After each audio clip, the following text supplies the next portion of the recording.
আসসালামু আলাইকুম বন্ধুরা, আজকে তোমাদেরকে লাউ চিংড়ি রান্না করে দেখাবো। অনেক মজাদার একটি রেসিপি। এই জন্য আমি লাউটাকে এরকম করে কেটে নিয়েছি আর এখানে 50 টাকার চিংড়ি মাছ নিয়ে নিয়েছি। এর ভিতরে হলুদ লবণ দিয়ে ভালো করে মাখিয়ে নিলাম। এবারে মূল রান্নাটাতে চলে যাচ্ছি। বিসমিল্লাহ। এখানে পর্যাপ্ত পরিমাণে তেল দিয়ে দিলাম। তেলের ভিতরে আমি জিরা ফোড়ন, রসুন কুচি, পেঁয়াজ কুচি, কাঁচামরিচ ফালি দিয়ে ভালো করে ভেজে নিব।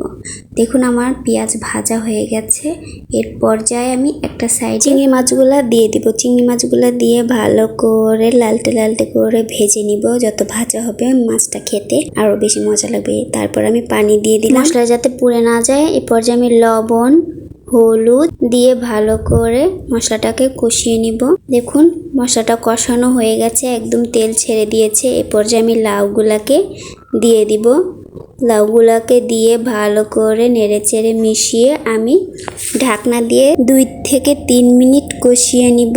3 মিনিট পর আবারও ঢাকনাটা খুলে নেড়েচেড়ে মিশিয়ে নিব। এর পর্যায়ে আমি একটা টমেটো কেটে এর ভিতরে দিয়ে দিব।